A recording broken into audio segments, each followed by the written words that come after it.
அருமையான தேவனுடைய பிள்ளைகளே, நம்முடைய கர்த்தரும் இரட்சகரும் மெய்யான தேவனும் ஏக தேவனும் சர்வத்திற்கு மேலான தேவனும் என்றென்றைக்கும் ஸ்தோத்திரிக்கப்பட்ட மகாதேவனுமாய் இருக்கிற ஆண்டவராய் இயேசு கிறிஸ்து நாமத்தினாலே எங்கள் அன்பான புது வருஷ வாழ்த்துக்களை எங்கள் தெரிவித்துக் கொள்கிறோம். இந்த 2025ஆம் ஆண்டு உங்களுக்கு மிகுந்த ஆசீர்வாதமாக இருப்பதாக. கர்த்தரையே நம்பியிருக்கிற உங்களை கிருபை சூழ்ந்து கொள்ளும்படியான காரியங்கள் நிச்சயமாக நடக்கும். இந்த உலகம் பயங்கரமான ஆபத்தை சந்திக்கும். ஆனால் அவைகள் மத்தியில கர்த்தருடைய கரம் உங்களோடு இருக்கும். உண்மையாக இயேசப்பாவை நம்பியிருக்கிற பிள்ளைகளுக்காக இந்த ஜெபத்தை ஒரு அரை மணி நேரம் தயவு செய்து நீங்கள் ஜெபத்தோடு நீங்கள் இந்த செய்தியை கேட்கும்படி அன்பாக நான் கேட்டுக்கொள்கிறேன். இது தனிப்பட்ட முறையில் என்னை ஆண்டவர் அழைத்து இந்த கடைசி கால இந்த உபத்திரவங்களை குறித்து அவர் எனக்கு எழுத வைத்தார். அப்படி எழுதப்பட்ட ஒரு புஸ்தகம் தான் ஒரே நிமிஷம். இது சீக்கிரமாக இன்னும் சுருக்கமாக எழுதப்பட்டு எல்லா பிள்ளைகளும் ஆண்டோட வரைக்கும் ஆயத்தமாக வேண்டும் தாகத்தோடு இந்த ஜனவரி மாதத்திலிருந்து இலவசமாக நாங்கள் அனுப்ப தீர்மானித்து பிரிண்டிங் எல்லாம் ஆயத்தம் பண்ணி கொண்டிருக்கிறோம். தயவுசெய்து இப்பொழுதே உங்களுடைய விலாசத்தை அனுப்புங்க. கண்டிப்பாக இந்த புஸ்தகத்தை நீங்கள் வாசி. இது ஏனென்றால் இது என்னுடைய கரம் அல்ல, ஏசப்பாவுடைய கரம். ஆமென். இன்றைக்கு நீதிமொழிகள் 3ஆம் அதிகாரம் 25, 26 வசனங்களை உங்களுக்கு முன்பாக வைக்க ஆசைப்படுகிறேன். சடுதியான திகிலும் துஷ்டர்களின் பால் கடிப்பும் வரும்போது நீ அஞ்ச வேண்டாம். கர்த்தர் உன் நம்பிக்கையாயிருந்து உன் கால் சிக்கிக் கொள்ளாதபடி காப்பார். ஆமென். கர்த்ததாமே இந்த புதிய வருஷ செய்தியை ஆசீர்வதித்து உங்களுடைய நன்மைக்காக ஆண்டு கொடுக்கிற வார்த்தை உங்களுக்கு ஆசீர்வாதமாய் இருப்பதாக இயேசுவின் நாமத்தினாலே ஆமென். இங்க ஆண்டவர் கொடுக்கிற ஒரு அருமையான வார்த்தை, சடுதியான திகிலும் துஷ்டர்களின் பால் கடிப்பும் வரும்போது நீ அஞ்ச வேண்டாம். கர்த்தர் உன் நம்பிக்கையாயிருந்து உன் கால் சிக்கிக் கொள்ளாதபடி அவர் உன்னை காத்துக் கொள்வார் என்கிற வார்த்தை தான். அருமையான தேவனுடைய பிள்ளைகளே, நாம் கடைசி நாட்களில் வாழ்ந்து கொண்டிருக்கிறோம் என்பது நிச்சயம் நிச்சயம் நிச்சயம். ஆண்டவராய் இயேசு கிறிஸ்துவுடைய ரகசிய வருகை சீக்கிரமாக இருக்க போகிறது என்பது உலகத்தில் உள்ள அத்தனை சம்பவங்களும் தீர்க்க தரிசன நிறைவேறலும் நமக்கு காட்டிக் கொண்டிருக்கிறது, நம்மோடு பேசி கொண்டிருக்கிறது என்பதை தயவு செய்து அறிந்து ஜாக்கிரதையாக இருப்பீர்களாக. ஆம், கடைசி கால ஊழியத்தை நியாயாதிபதி இயேசு கிறிஸ்து வருகிறாய்ங்கிற பெயர்ல செய்யும்படியாக ஆண்டவராய் இயேசு கிறிஸ்து நேரடியாக அடிமை அழைத்து இயேசு யாருங்கிற வெளிப்பாட்டையும் தொடர்ந்து அந்த அந்தி கிறிஸ்து காலம் எப்படி இருக்கும், எப்படிப்பட்ட பயங்கரமான உபத்திரவத்தை ஜனங்கள் சந்திப்பார்கள், அதுக்கு தப்பித்துக்கொள்ள என்ன வழி என்பதை குறித்தான் ஆண்டவர் இந்த 2வது புஸ்தகத்தை அவர் எழுதி கொடுத்தார். அருமையான தேவனுடைய பிள்ளைகளே, அதி சீக்கிரம் நடக்க போகிற அந்தி கிறிஸ்துவின் 7 வருட அரசாட்சியில நடக்க போகிற கொடுமைகளை இப்போதே ஒரு எச்சரிப்பாக கர்த்தர் கொடுத்து கொண்டிருக்கிறார், ஒரு திருஷ்டாந்தமாக. இதை மறந்துடாதீங்க. ஆதலால் தான் எங்கு பார்த்தாலும் கொலை கொள்ளைகள், எங்கு பார்த்தாலும் தாறுமாறான கற்பழிப்புகள். லோத்தின் நாட்களிலே நடந்து போல மனுஷகுமாரன் வரும்போது காலம் நடக்கும் சொன்ன வார்த்தையின்படியாக லோத்தோடு பெற்ற பிள்ளைகளே உறவு கொண்டார்கள், கர்ப்பம் தரித்தார்கள். இது ஒரு தாறுமாறான ஆவிக்கு அடையாளம். கடைசி காலம் தாறுமாறான ஆவிகளால் நிரம்பி இருக்கிற ஒரு காலமாயிருக்கும். அந்த தாறுமாறான ஆவி நிமித்தமாக தாறுமாறான கொலைகள், கொள்ளைகள், தாறுமாறான விபச்சாரம், தாறுமாறான கற்பழிப்புகள் உண்டாகும் என்று ஆண்டவர் கொடுக்கிற எச்சரிப்பை மறந்து விடாதிருப்பீர்களாக. அதைத்தான் நடந்து கொண்டிருக்கிறது. அது மட்டுமல்ல, பூமி அதிர்ச்சிகளால் நாசம் உண்டாயிருப்பதை பார்த்து கொண்டிருக்கிறோம். கொள்ளை நோய்களினாலே நாசம் உண்டாயிருப்பதை பார்க்கிறோம். வெள்ளங்களால், புயல் காற்றினாலே பயங்கரமான நாசங்கள், அழிவுகளை உலகம் இங்க பார்த்து கொண்டிருக்கிறோம். பாருங்க, 2 தீமோத்தேயு 3:16 கொடுமையுள்ள மக்களாலே வருகிற வேதனைகளை நாம் பார்த்து கொண்டிருக்கிறோம். ஆம், எல்லாமே ஆண்டோடைய வருகை சீக்கிரமாய் இருக்கிறது என்பதை அறிவித்துக் கொண்டு, ஆனால் இனி இந்த வருஷத்திலிருந்து இயேசு கிறிஸ்து வருகை மட்டுமாக அந்தி கிறிஸ்துவின் 7 வருட அரசாட்சியிலே நடக்க போகிற மகாபயங்கரமான அக்கிரமங்கள், வாதைகளை இன்னும் அதிகமாக இந்த வருஷத்திலிருந்து காட்டுவேன் என்று இந்த செய்தி ஆயத்தம் பண்ணும்போது இயேசப்பா தன்னுடைய ஆவியில என்ன உணர்த்தினார். அருமையான தேவனுடைய பிள்ளைகள், இது ஆண்டோட ஆவியினால் உணர்த்தப்பட்டு கொடுக்கப்படுகிற செய்தி இது என்பது. ஏன்னா இப்படிப்பட்ட ஊழியத்தை தான் கர்த்தர் எங்களுக்கு கொடுத்திருக்கிறார். எப்படியாயிலும் உங்களை ஆண்டோட வரைக்கும் ஆயத்தப்படுத்தும்படியாக வெளிப்படுத்தின விசேஷம் 6ஆம் அதிகாரம் 1-2 வசனங்களை பார்க்கும் பொழுது 7 முத்திரைகள், அதுல முதலாவது முத்திரையை ஆண்டவர் உடைக்கிறார். 7 முத்திரைகளை உடைக்கிறார். அதுல முதலாவது முத்திரை உடைக்கிறார். அந்த முதலாம் முத்திரை உடைக்கும் போது வெள்ளை குதிரையிலே ஒருவன் ஏறி வருகிறான். வெள்ளை குதிரையை பார்க்கிறோம். அதுல ஏறி வருகிறவன் கையில வில்லு இருக்கிறது, அம்பு இல்லை. அவன் ஜெயிக்கிறவனாக புறப்பட்டான்னு சொன்னால், எடுத்துக்கொள்ளப்பட்ட மாத்திரத்திலே உலகத்தில் பெரிய கலக்கம் உண்டாகும், பெரிய ஒரு கொந்தளிப்பு உண்டாகும். அப்பொழுதுதான் அந்திகிறிஸ்து வெளிப்படுகிறான். அதுக்கு தவறான காரணத்தை காட்டி ஒரு தற்காலிகமான பொய்யான சமாதானத்தை உண்டாக்கி ஜெயிக்கிறவனாக காணப்படுவான். இதுதான் முதலாவது முத்திரையில் நடக்க போற ஒரு காரியம். ஆனால் அவன் பொய்யான ஒரு சமாதான பிரபுவாயிருப்பான்.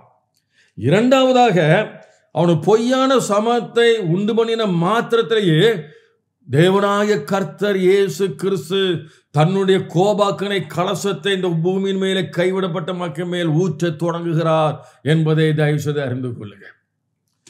3-4 வசனத்தில் பார்க்க, 2ஆம் முத்திரை உடைக்கிறார்.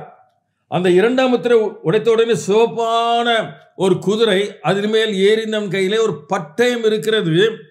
அதன் மூலமாக நடக்கிற காரியம் என்னவென்று சொன்னால், அருமையான தேவனுடைய பிள்ளைகளே, அவன் ஒரு பொய்யான சமாதத்தை கொண்டு வருவான்.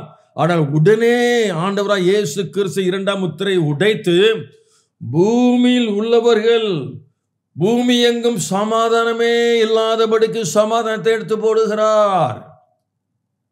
அதன் நிமித்தமாக பூமியிலே, அந்த வார்த்தை வாஸ்தவன், பூமியிலே ஒருவரை ஒருவர் கொலை செய்வார்கள். தகப்பன் மகனை கொலை செய்வான், மகன் தகப்பனை கொலை செய்வான், மனைவி புருஷனை கொலை செய்வாள், புருஷன் மனைவியை கொலை செய்வாள், நண்பர்கள் கொலை செய்வார்கள், சகோதரன் சகோதரியை கொலை செய்வார்கள். பாருங்கள் அருமையான தேவனுடைய பிள்ளைகளே, ஒரு சிறு பிரச்சனை கூட கொலையில் வந்து முடியும் என்று ஆண்டவர் கொடுத்த ஒரு அருமையான ஒரு வெளிப்பாடு. தெருவெங்கும் இது நிமித்தமாக ஒருவருக்கொருவர் கொலை செய்வது மூலமாக சமாதானம் எடுக்கப்படும். தொடர்ந்து ஒருவருக்கு ஒருவர் கொலை செய்து கொண்டே இருப்பார்கள். உலகமெங்கும் கொள்ளை நடந்து கொண்டே இருக்கும். இந்த கொலை நிமித்தமாக தெருவெங்கும் வெட்டப்பட்ட கைகளாக இருக்கும், தெருவெங்கும் வெட்டப்பட்ட கால்களாக கிடக்கும், தெருவெங்கும் வெட்டப்பட்ட குதறப்பட்ட இந்த குடல்களாக இருக்கும், தெருவெங்கும் வெட்டப்பட்ட தலைகளாக இருக்கும். இந்த தெருவிலிருந்து உலகமெங்கும் உலகத்தின் பல பகுதியில் இப்படிப்பட்ட காட்சிகள் இந்த வருஷத்திலிருந்து ஆண்டவருடைய கோபாக்கனின் நிமித்தமாக ஒரு திருஷ்டாந்தமாக உலகத்தில் வெளிப்படும் என்று கர்த்தர் எனக்கு ஆவியிலே உணர்த்தி காட்டினார். இதெல்லாம் வேதத்தில் உள்ள ஒரு காரியம். இது நிமித்தமாக அருமையான தேவனுடைய பிள்ளைகளை இரத்த ஆறு ஓடும். அருமையாக ஏசாயெல்லாம் சொல்லப்பட்டிருக்கிறது, இரத்த ஆறு ஓடும். பாருங்க, ஜனங்கள் தெருவிலே நடக்கவே பயப்படுவாங்க. பாருங்கள், இதன் மூலம் பிண நாற்றம் உண்டாகும், கொள்ளை நோய்கள் உண்டாகும், தெருவில் நடக்கவே பயப்படுவாங்க, புதிய புதிய நோய்கள் உண்டாகும். பாருங்க அருமையான தேவனுடைய பிள்ளை, இப்படிப்பட்ட பயங்கரமான அக்கிரமங்கள் பாருங்க உங்கள் கண்களுக்கு முன்பாகவே இந்த வருஷத்திலிருந்து இயேசப்பா வருகை மட்டுமா நடக்க இருக்கிறது. உலகத்தின் பல பகுதியிலே கவனமாக இருப்பீர்களாக. இது கர்த்தர் கொடுக்கிற ஒரு எச்சரிப்பு. பாருங்கள், மூன்றாவதாக 5-6 வசனங்களை பார்க்கும்போது 3வது முத்திரையை உடைக்கிறார். ஒரு கருப்பு குதிரை, அந்த கருப்பு குதிரையில் ஏறிந்தவனுக்கு ஒரு தராசு, அவன் ஒரு தராசை பிடித்திருந்தான். இதை மனதில் வைத்துக் கொள்ளுங்கள். 4வதாக 7-8 வசனத்தை பார்க்கிறோம். 4ஆம் முத்திரை கர்த்தர் உடைக்கிறார். ஒரு மங்கின குதிரை வெளிப்படுகிறது. அந்த மங்கின குதிரையில் ஏறிந்தவனுக்கு மரணம் என்று பெயர். ஆமாம், இந்த 2 முத்திரைகள் மூலமாக அருமையான தேவனுடைய பிள்ளைகளே தாறுமாறான விலைவாசி உண்டாகும். ஜனங்கள் வாங்கும் சக்தியை இழப்பார்கள். அது இப்போதே நடக்க போகுது. இந்த வருஷத்திலிருந்து தாறுமாறான விலைவாசி எங்க பார்க்க போறீங்க? அந்தி கிறிஸ்து காலத்தில் நடக்க போறதை திருஷ்டாந்தமாக காட்ட போகிறார். எதற்கென்பது பின்னால் சொல்றேன் பாருங்க. பாருங்க, வாங்கும் சக்தியை இழப்பீங்க. உங்க கையில எவ்வளவு ஆயிரக்கணக்கான லட்சக்கணக்கான பணம் இருந்தா கூட நீங்க விருப்பப்பட்ட பொருளை வாங்க முடியாது. தாறுமாறான பஞ்சம் உண்டாகும். இது நிமித்தமாக எல்லா மிருகங்களையும் அடித்து சாப்பிடுகிற நிலைமை உண்டாகும். எலிகள் கூட அடிச்சு சாப்பிடுவாங்க, பள்ளிகள் கூட சாப்பிடுவாங்க. அப்படிப்பட்ட கற்பனைக்கு அடங்காத இதுவரை உலகத்தில் சம்பவித்திராத அக்கிரமம் வேதனை அப்போது உண்டாகும் என்று ஆண்டவரை சொல்லியிருக்கிறார். அது மட்டுமல்ல, கடுமையான இந்த பஞ்சத்தினால மனுஷனுடைய மாம்சத்தை மனுஷனே சாப்பிடுகிற அவல நிலை உண்டாகும். அருமையான தேவனுடைய பிள்ளைகள், இது எரேமியாவில் திட்டவட்டமாக சொல்லப்பட்டிருக்கிறது. மனுஷன் தனக்கு அடுத்தவனுடைய மாம்சத்தை தின்பான். இது அப்படியே அந்த கிறிஸ்துனால நடக்க போறது திருஷ்டாந்தமாக இந்த நாட்களில் உலகத்தில் பல இடங்களில் உங்கள் கண்கள் காணும்படியாக காட்டப் போகிறார், எச்சரிப்பு கொடுக்க போகிறார். அது இந்த வருஷத்திலிருந்து தொடங்கும் என்று கர்த்தர் ஆவிலே உணர்த்தியிருக்கிறார். ஆமென். அது மட்டுமல்ல, காட்டு மிருகங்கள் தாராளமாக ஊருக்குள்ளே பிரவேசிக்கும். எல்லா சிங்கம், புலி, கரடி, யானைகள் இப்போதே நீங்க பார்க்குறீங்க நிறைய இடத்துல. இதை குறித்து ஏற்கனவே 20 வருஷம் முன்பாக இந்த புத்தகத்தில் கர்த்தர் சொன்ன வார்த்தை எழுதியிருக்கிறேன். ஆனால் இப்போ அதிகமாக பார்த்து கொடுக்குறோம். ஆனால் இந்த வருஷத்துல நீங்க பார்ப்பீங்க, எல்லா தெருவெங்கும் ஊரெங்கும் உலகமெங்கும் பாருங்க, காட்டில் உள்ள மிருகங்கள், கொடிய மிருகங்கள், மனுஷனை கடித்து குதறி சாப்பிடுகிற அந்த கொடிய மிருகங்கள் எல்லாம் ஊருக்குள்ளே பிரவேசித்து கண்ட மனிதர்கள் எல்லாம் கடித்து குதறுகிற காட்சியை நீங்கள் பார்க்க போறீங்க.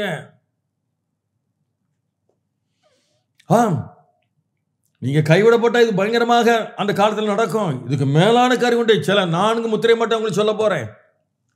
இந்த 4 முத்திரை மட்டும் உங்களுக்கு சொல்லி கொண்டு இருக்கிறேன். இன்னும் 5, 6 தொடர்ந்து 7ஆம் முத்திரையெல்லாம் உடைக்கும் போதெல்லாம் பயங்கரமான சம்பவங்கள் கைவிடப்பட்ட மக்கள் மேல ஊற்றப்படுகிறது. குடிக்கிறதுக்கு தண்ணி இருக்காது, ரத்தத்தை குடிக்கணும். காற்றே இருக்காது, மின்விசிறி ஓடாது, ஏர் கண்டிஷன்லாம் இருக்காது. சூரியன் அக்கினி போல கொட்டும், நீங்க அக்கினியில நடப்பீங்க. குடும்பமா கைவிடப்பட்ட பசி பசி தாகங்கிற சத்தத்தை வேற ஒண்ணுமே இருக்காது. உங்க பிள்ளைகள் எல்லாரும் ஐயோ அப்பா எனக்கு பசிக்குதே தாகமா இருக்கு சொல்லி கதறி அழுவதை பார்த்து உங்க இதயம் உடைக்கப்பட்டு விடும். ஆனால எடுத்துக்கொள்ளப்படுவதை குறித்து ஜாக்கிரதையாக இருக்கும்படியாக அன்பா இப்போது நான் கேட்டுக்கொள்கிறேன்.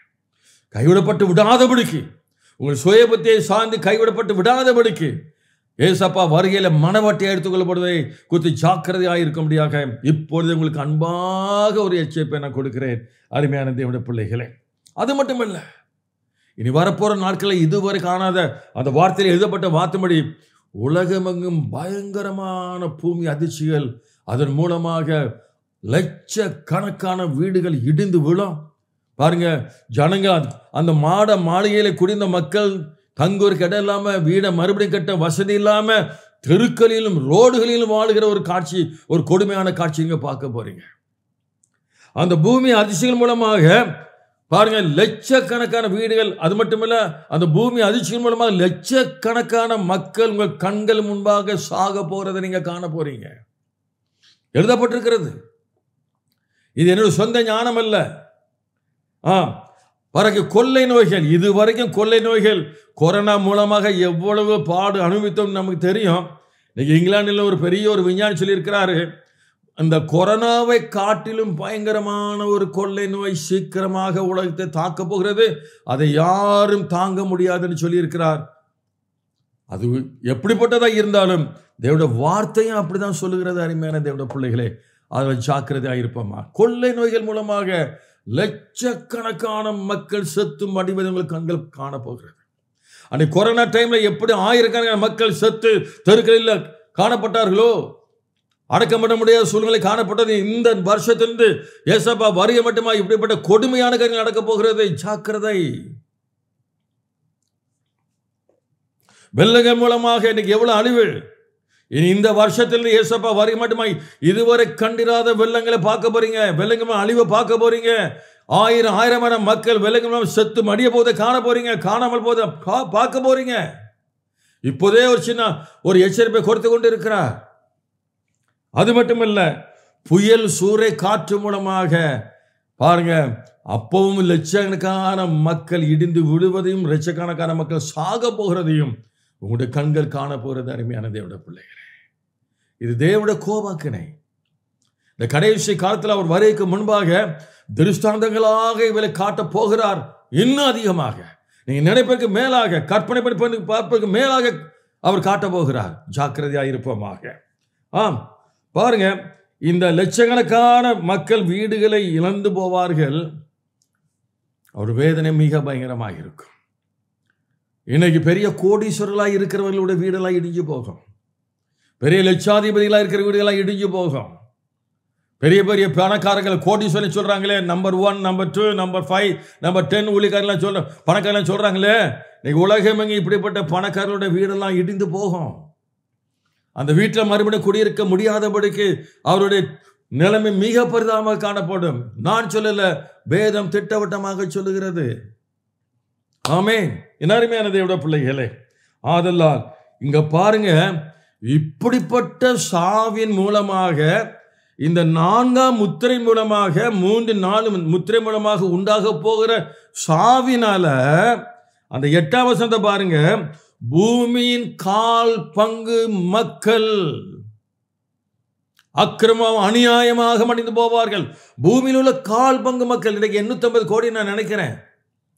அப்படியானால் அந்த உபத்திரம் தொடங்கின மாத்திரத்திலேயே, அந்த 4வது முத்திரை சமயத்திலேயே, அந்த வாதின் மூலமாக, சாவின் மூலமாக கிட்டத்தட்ட 210 கோடி மக்கள் அநியாயமாய் செத்து தெருக்களில வெட்டப்பட்ட பிரேதங்களாக பாருங்கள், வெட்டப்பட்ட கால்களாக, வெட்டப்பட்ட தலைகளாக, குடல் சரிந்து பாருங்கள். அப்படிப்பட்ட ஒரு பயங்கரமான ஒரு காட்சி 4ஆம் முத்திரை உடைக்கும் போது காணப்படும். அதே காரியத்தை இந்த உலகத்தில் ஆண்டவர் இந்த வருஷம் மூலம் காட்ட போகிறார். ஒருவேளை 200 கோடியா இல்லாமல் இருக்கலாம், ஆனா பல கோடி மக்கள் இப்படியாக அழிந்து போகிற ஒரு பயங்கரமான காட்சியை அவர் எச்சரிப்பாக காட்டப் போகிறார். இது உண்மை. அருமையான தேவனுடைய பிள்ளைகளே, அப்படியானால் அந்தி கிறிஸ்துவின் காலத்தில்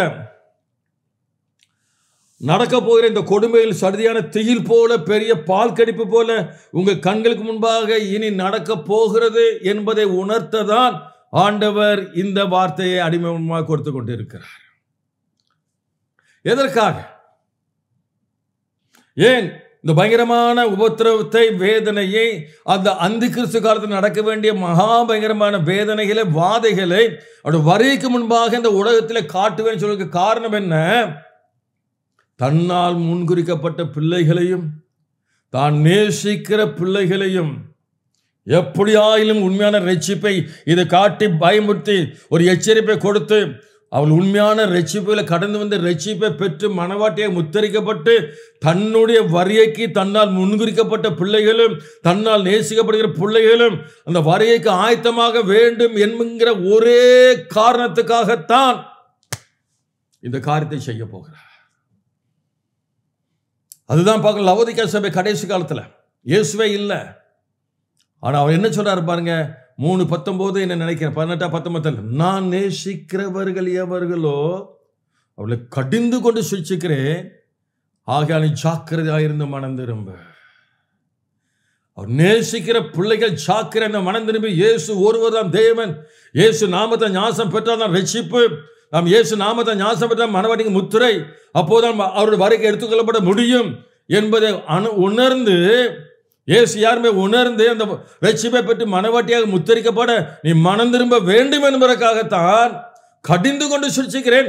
அதுல ஒரு பகுதி தான் உங்கள் கண்களால் காணப்போகிற இந்த பயங்கரமான அக்கிரமங்கள். அருமையான தேவனுடைய பிள்ளைகளே, இது உலகத்தாருக்கு அவர் காட்டுற ஒரு காரியம் அல்ல. அவரால் நேசிக்கப்படுகிற அவருடைய பிள்ளைகளுக்காக, இன்னைக்கு அவரால் நேசிக்கப்படுகிற பிள்ளைகள் இன்னைக்கு எல்லா சபையிலும் உண்டு. ஆனால் சத்தியத்தை அறியாமல் இருக்கிறாங்க. இயேசு யார் என்பதை அறியாமல் இருக்கிறாங்க. மனவாட்டிக்கு எத்தனை புருஷன் என்று அறியாமல் இருக்கிறாங்க. ஏசாயா 9:6 அறியாமல் இருக்கிறாங்க. இயேசுதான் மாம்சத்தில் வெளிப்பட்ட பிதா என்பதை அறியாமல் இருக்கிறாங்க. மனவாட்டிக்கு ஒரு புருஷன் தான் உண்டு என்பதை அறியாமல் இருக்கிறாங்க. இன்னைக்கு ஆனால் அவர்கள் கர்த்தரால் நேசிக்கப்படுகிற பிள்ளைகள், புத்தியில்லாத கனிகளை போல நல்லவர்கள், பரிசுத்தமானவர்கள், கெட்டு போகாதவர்கள், ஜெபிக்கிறவங்க, சில அந்நிய பாஷை பேசுறவங்க, நல்ல ஊழியம் செய்கிறவர்கள். ஆனால் புத்தியில்லாத கனிகளை தள்ளப்பட்டாங்களே, அவ்வளவு அருமையான வாழ்க்கை இருந்தும் அப்படி நீங்கள் தள்ளப்பட்டு விடக்கூடாது. இந்த வரியில் கைவிடப்பட்ட அந்தி கிறிஸ்து ஆட்சியிலே ஒப்பு கொடுக்கப்பட்டு விடக்கூடாது என்பதற்காகத்தான் இந்த கடைசி காலத்தில், இந்த 2025ஆம் வருஷம் முதல் இயேசுவோட வருகை மட்டுமாக உங்கள் கண்களுக்கு முன்பாக இப்படிப்பட்ட சடுதியான தீயில் போன்ற சம்பவங்களையும் சடுதியான பால் கடிப்பு போன்ற காரியங்களையும் உங்கள் கண்கள் காண கர்த்தர் கிரியை செய்ய போகிறார். வேற யாருக்கும் அல்ல, அவர் அந்நேசிக்கப்படுகிற மக்களுக்காகத்தான் இந்த எச்சரிப்பை கொடுக்க விரும்புகிறார். ஆனால் இன்னைக்கு ஊழியக்காரர் உண்மையான எச்சரிப்பை கொடுப்பதற்கு பதிலாக தினந்தோறும் வாக்குத்தத்தம், வாரந்தோறும் வாக்குத்தத்தம், மாசந்தோறும் வாக்குத்தம், வாக்குத்தத்தையே கேலி கூத்தாக்கி விட்டார்கள். ஜனங்களா ஆண்டோட வரைக்கு ஆயத்தப்படுத்த வேண்டிய ஊழியக்காரர்களுக்கு நீ ஜலத்தினாலும் ஆவிலும் புறப்பட ராஜ்யத்தில் பிரவேசிக்க மாட்டாய் என்பதை தைரியமா போதிக்க தைரியமே இல்லை. என் அருமையான தேவனுடைய பிள்ளைகளே, அநியாயமாக நீங்கள் வஞ்சிக்கப்படாதபடிக்கு உங்கள் ஆத்துமாவை நீங்கள் காத்துக்கொள்ளும்படியாக அன்பா கேட்கிறேன். ஆம், இனி ஆபத்து வரும். இனி ஆபத்து தான். உலகமெங்க ஆபத்து தான். உலகமெங்க நெருக்கம் தான் வரப்போகிறது. உலகமெங்க அழிவும் நாசம் தான் வரப்போகிறது. உலகமெங்கு தாறுமாறான கொள்ளை தான் காண போறீங்க, கற்பழிப்பை தான் காண போறீங்க, பயங்கரமான பூமி அதிர்ச்சியில தான் காண போறீங்க, கொள்ளை நோய்களை தான் காண போறீங்க, பயங்கரமான வெள்ளங்களால் அழிவை தான் காண போறீங்க, பயங்கரமான புயல் சூறைக்காற்றால் பயங்கரமான அழிவை காண போறீங்க, கொள்ளை நோய்கள். இதுதான் இன்றைக்கு அன்பாக அவருடைய அன்பின் நிமித்தமாக, அவர் கோபத்தில் பேசுற நினைக்காதீங்க, அவருடைய அன்பின் நிமித்தமாக என் மூலமாக ஆண்டவர் இந்த அருமையான எச்சரிப்பை கொடுக்கிறார். அவரால் தெரிந்து கொள்ளப்பட்ட பிள்ளைகள், அவர் நேசிக்கிற பிள்ளைகள் ஜாக்கிரதையாயிருந்து மனம் திரும்பி பாருங்க, இந்த உண்மையான ரட்சிப்புகளாக கடந்து வர வேண்டும் என்பதற்காக. ஏன் லவோதிகா சபையில் இயேசுவே இல்லை. இயேசு யார் என்பதை அறிந்து, நான் தான் நித்திய பேரை அறிந்து இயேசு நாமத்தில் ஆயத்தப்பட ரட்சிப்பை ஞானஸ்தான அபிஷேகம் பெற்றுக்கொண்டு நீ வரைக்கு ஆயத்தப்படு என்பதற்காகத்தான் அவர் நேசிக்கிறவர் எவர்களை கடிந்து கொண்டு சிக்ஷிக்கிறேன். எதுக்கு? ஜாக்கிரதையா இருந்து மனம் திரும்பு. இது அசட்டை பண்ணாதீங்க, தயவு செய்து அசட்டை பண்ணாதீங்க. உங்க இதயத்தை கடினப்படுத்தாதீங்க. எந்த கள்ள போதகர்களோ, கள்ள கிறிஸ்துகளோ, கள்ள தீர்க்கதரிசிகளோ தவறாக உங்களை வழிநடத்த ஒப்பு கொடுத்துடாதீங்க. இதுதான் உண்மையான சத்தியம். எங்கள் மூலமாக சில வருஷங்களாக இந்த உண்மையான சத்தியத்தை கேட்டுக் கொடுக்கிற மக்கள் நாங்கள் என்ன சொல்லி எவ்வளோ ஆத்தமும் பாரத்தோடு செய்து கொடுத்து சொல்லி உங்களுக்கு நல்லா தெரியும். உங்களை ஏசப்பாவோட வரையைக்கு நோவாயின் பேலையில ஏற்றுவதை தவிர எங்களுக்கு வேறு எந்த ஒரு குறிக்கோளும் கிடையாது. ஆமே. இப்படிப்பட்ட காலத்தில் தான் இந்த புதிய வருஷத்தில் ஒரு வாக்குத்தத்தத்தை உங்களுக்கு கொடுக்கிறார். பாருங்க, அந்த சடுதியான திகிலும் துஷ்டங்களும் பால் கடிப்பும் வரும்போது நம்ம ஆண்டவருடைய உண்மையான பிள்ளைகளாக இருந்தா, உண்மையான ரட்சிப்பை பெற நம்ம ஒப்பு கொடுக்கிற பிள்ளைகளாக இருந்தால் கர்த்தரோடு நீ அஞ்ச வேண்டாம். இவ்வளவு பால் கடிப்பும் சடுதியான தீல் போல காரியங்கள், வேதனைகள், கொடுமைகள், அக்கிரமங்கள் உன் கண்களுக்கு முன்பாக காணப்பட்டாலும் நீ அஞ்சாத. நான் உன்னுடைய நம்பிக்கையாயிருந்து இந்த சடுதியான திகில், இந்த பால் கடிப்பிலே உன் கால் சிக்கி கொள்ளாதபடி உன்னை காப்பேன் என்பதுதான் இந்த 2025ஆம் ஆண்டிலே கர்த்தர் கொடுக்கிற வாக்குத்தத்தம். உன் மனம் தளர்ந்து போக வேண்டாம். நிச்சயமாக இந்த வருஷங்களிலிருந்து உங்கள் மனம் தளர்ந்து போகிற அளவுக்கு, உங்கள் இருதயெல்லாம் தொடர்ந்துட்டு போகிற அளவுக்கு பயங்கரமான சம்பவங்கள் நடக்கும். சடுதியான திகில், நம்பவே முடியாது. சடுதியான பால் கடிப்பு எங்கிருந்தனே வராது. உங்க கண்ணு முன்னாலே நடக்கும், உங்க வீட்டுக்கு முன்னாலே நடக்கும், உங்க தெருவிலே நடக்கும். இப்படிப்பட்ட நேரத்தில் தான் கர்த்தர் அந்த வாக்குத்தத்தத்தை கொடுக்கிறார். எப்படி யாத்திராம் 14ஆம் அதிகாரத்தில் இஸ்ரவேல் ஜனங்கள் அடிமைத்தனத்திலிருந்து ரட்சிக்கப்பட்டு பாலுந்தேனோட தேசத்துக்கு நேராக வந்தாங்க. ரட்சிக்கப்பட்டவர்களாக இருக்கணும். அப்போ என்ன நடக்குது? அந்த பார்வன் மறுபடியுமாக அவளை பின்தொடர்ந்து வர்றதை பார்க்கிறோம். மிகவும் பயந்தாருன்னு சொல்லப்பட்டிருக்கு. அப்படிப்பட்ட ஒரு பயங்கரம் நடக்கும். மிகவும் பயந்தாரு சொல்லப்பட்டிருக்கிறது. எந்த இஸ்ரவேலரை விடுவித்தானோ அதே பார்வன் மறுபடியுமாக சிறைப்பிடித்து கொண்டு வரும்படியாக அவளுக்கு ஒரு பாருங்கள், ஒரு பால் கடிப்பை உண்டாக்கும்படியாக புறப்பட்டு வருகிறான். சடுதியான தீயில் அவளுக்கு காணப்பட்டது. சந்தோஷமா இருந்தாங்க, ஆடி பாடி கழித்து நடனம் ஆடிக்கிட்டு இருந்தாங்க. திடீரென்று சடுதியான தீயில் ஒரு பெரிய பால் கடிப்பு ஒரு போல காணப்பட்டது. ஆனால் அந்த சூழ்நிலையில அருமையான தேவனுடைய பிள்ளைகளே, கர்த்தர் தைரியப்படுத்தார். நீங்கள் சும்மா இருங்க, பயப்படாதீங்க. இன்று கண்ட எகிப்தியனை இனிமேல் காண மாட்டீர்கள். கர்த்தர் உங்களுக்காக யுத்தம் பண்ணுவார். இன்றைக்கு நீங்கள் நின்று கொண்டு இஸ்ரவேலுக்கு ஆண்டு சேர ரட்சிப்பை பாருங்கள் என்று சொன்ன வார்த்தையின்படி இயற்கைக்கு அப்பால்பட்ட தன்னுடைய வல்லமையின்படி செங்கடலை இரண்டாக பிளந்து அந்த சடுதியான திகிலும் பால் கடிப்பும் வந்த நேரத்தில் தம்மால் ரட்சிக்கப்பட்ட தன்னுடைய பிள்ளை, தன்னால் தெரிந்து கொள்ளப்பட்ட பிள்ளைகள், தன்னால் நேசிக்கப்படுகிற பிள்ளைகள், அவருடைய கால்களெல்லாம் இந்த சடுதியான திகிலும் பால் கடிப்பிலும் சிக்கி கொள்ளாதபடிக்கு தேவனாகிய கர்த்தர், பிதாவாகிய தேவன், இப்போ ஆண்டவராகிய இயேசு கிறிஸ்து கால் சிக்கிக் கொள்ளாதபடி எவ்வளவு அருமையாக காப்பாற்றினார். ஒரு இடத்துல சொல்லப்பட்டிருக்கிறது, அந்த கடல் தண்ணீர் முற்றிலுமே அப்படி வற்றி போக பண்ணினாராம். இது எத்தனை பேர் வாசிக்கிறீங்களேன்னு தெரியும். அந்த வசனத்தை நான் எடுக்கல. பாருங்க, வெட்டாந்தரையில் நடக்கிற போல அங்கே சகதியே இல்லை. அவ்வளோ அருமையாக கால் சிக்கிக் கொள்ளாதபடி காத்தார். அக்கறைக்கு போனாங்க. முடிவில் பாலும் தேனும் ஓடுகிற தேசத்தில் கொண்டு போய் சேர்த்தார் என்று சொல்லி நாம் வேதத்தில் வாசிக்கிறோம். அருமையான தேவனுடைய பிள்ளைகளே, ஆதலால் நாம் கடைசி காலத்தில் பிரவேசித்திருக்கிறோம். 2025ஆம் ஆண்டு. இன்னைக்கு ஒருவேளை நிறைய பேர் உங்களுக்கு ஆசீர்வாதமான ஆண்டு, அப்படி இருக்கும் இப்படி இருக்கும், என்னை ஆண்டவர் லண்டன் கூட்டு போய் இப்படி காட்டினார், அமெரிக்கா கூட்டு போய் இப்படி காட்டினார், அப்புறம் ஆஸ்திரேலியா கூட்டு போய் இப்படி காட்டினார். இதெல்லாம் கள்ள தீர்க்க தரிசிகள், கள்ளனாகிய அந்த சாத்தானாலே அபிஷேகம் பண்ணப்பட்ட கள்ள தீர்க்க தரிசிகளுடைய ஒரு காரியமாக இருக்கும்.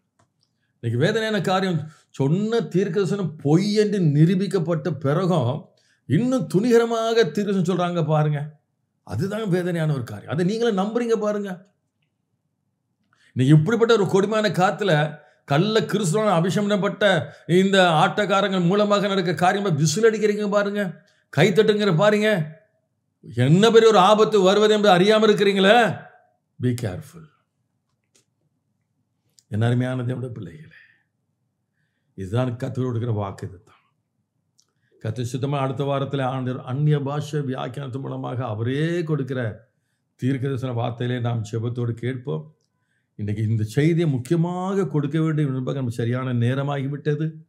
ஆதலால் அருமையான தேவனுடைய பிள்ளைகளே, இன்றைக்கு கொடுக்கப்பட்ட இந்த வார்த்தையை மறந்துடாதீங்க. சடுதியான தீயில் பால் கடிப்பு உங்கள் கண்மாகவே இந்த வருஷத்திலிருந்து தொடங்க போகிறது. ஆனால் எதற்காக இந்த உலகத்தை அனுமதிக்கிறான்னு சொன்னால், மறுபடியும் ஞாபகப்படுத்துகிறேன், அவரால் நேசிக்கப்படுகிற பிள்ளைகளும், அவரால் உலக தோற்றத்துக்கு முன்பாக முன்குறிக்கப்பட்ட பிள்ளைகளும் எப்படியாயிலும் இயேசு தான் யார் என்பதை அறிந்து அந்த இயேசு நாமத்தில் ஆயத்தம் பண்ணப்பட்ட அந்த ரட்சிப்பை பெற்று மனவாட்டிகளாக முத்தரிக்கப்பட்டு இந்த உபத்திரவத்துக்கு, அந்திகிறிஸ்து காலத்தின் இந்த கொடூரத்துக்கு தப்பித்துக் கொள்ள வேண்டும் என்கிற ஒரு அன்பு நிமித்தமாக, இரக்கத்தின் நிமித்தமாகத்தான் இந்த எச்சரிப்பை கொடுக்க போகிறார். மறுபடியும் சொல்றேன், அவர் நேசிக்கப்படுகிற பிள்ளைகள் கத்தோலிக்க சபையில் உண்டு, புராட்டஸ்டன்ட் சபையில் உண்டு, பெந்தேகோஸ்தே சபையில் உண்டு, எல்லா சபையிலும் உண்டு.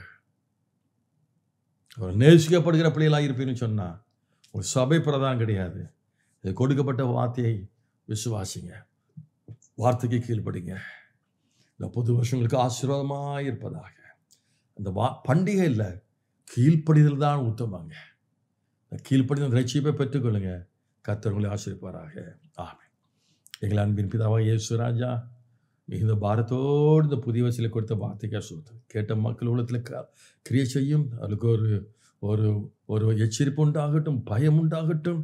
உங்களுடைய வார்த்தைக்கு எல்லாரும் கீழ்ப்படிந்து மனவாட்டிகளாக உங்களுடைய வரைக்கு ஆயத்தமாகட்டும். ஆசீர்வதியும், எல்லா நன்மை நிரப்பும் இயேசுவின் நாமத்தினாலே. ஆமென். கர்த்தர் உங்களை ஆசீர்வதிப்பாராக. கிருபை உங்களோடு இருக்கட்டும். ஆமென்.